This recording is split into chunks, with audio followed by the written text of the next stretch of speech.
Salam alaikum, marhaba bikoum. Aujourd'hui, on va faire une introduction sur les systèmes de coordonnées géographiques et les projections. Car pour définir un système de référence spatiale pour un point, on doit définir son système de coordonnées géographiques, puis son système de projection. Nous voulons faire la différence entre ces deux systèmes. Un système de coordonnées géographiques se réfère simplement au système de latitude et de longitude. Les latitudes ont pour origine l'équateur et forment des parallèles vers le nord, 90 degrés, et vers le sud aussi 90 degrés. Les longitudes ont communément pour origine le méridien de Greenwich.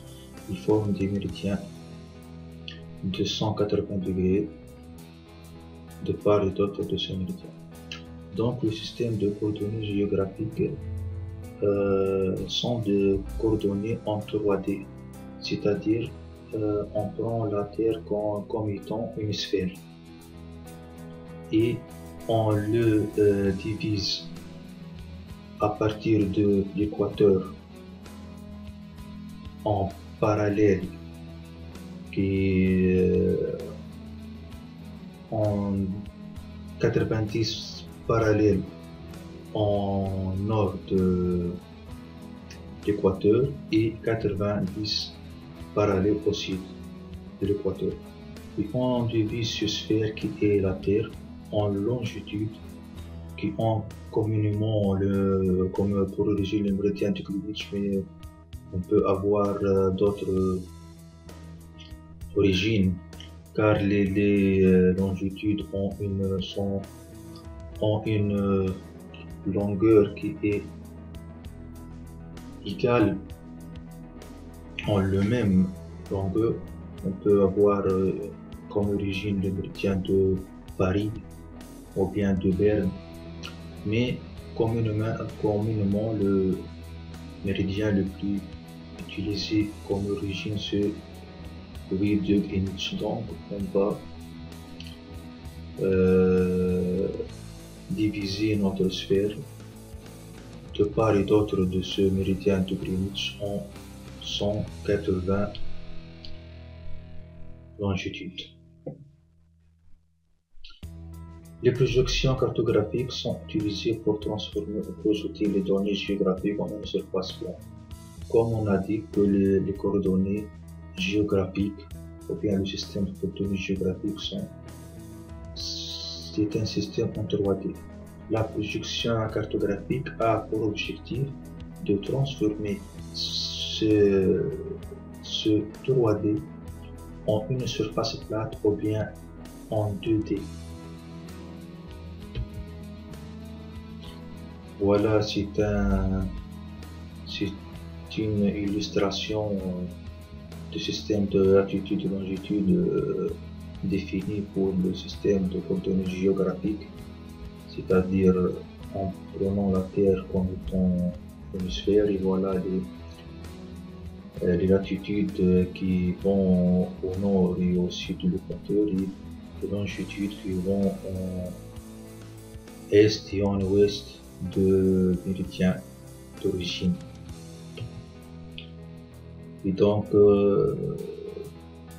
si on veut définir la référence spatiale d'un point ou bien les coordonnées d'un point sur un système de coordonnées géographiques qui est une sphère, si on prend par exemple ce point, il se trouve à 45 degrés à l'ouest de méridien d'origine et se trouve à 55 degrés par rapport à l'équateur. Donc c'est la longitude et c'est la latitude. Ici, nous avons la projection cylindrique universelle Mercator, qui peut être normale ou transverse pour c'est une projection cylindrique.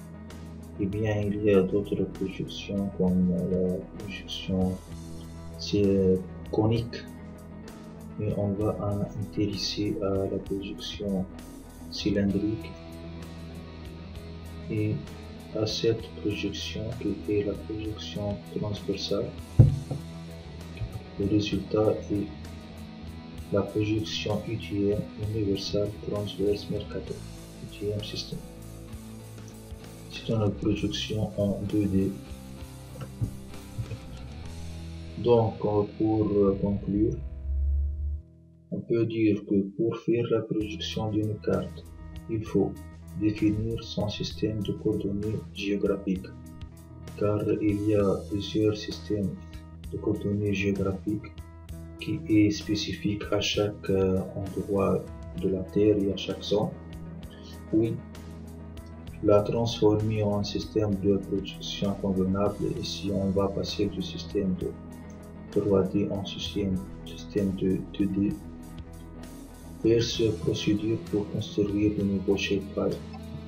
Pour ArcGIS aussi, le shapefile doit avoir un système de coordonnées géographiques bien défini et aussi un système de projection pour qu'on peut les exploiter dans une carte qui a aussi ce même système de référence spatiale.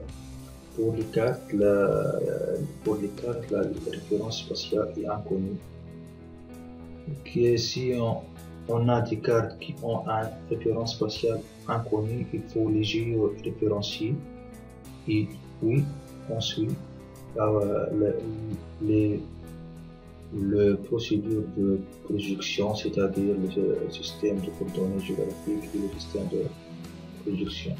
C'est ce qu'on va voir avec le logiciel ArcGIS. Nous avons terminé. Assalamu alaikum wa rahmatullah.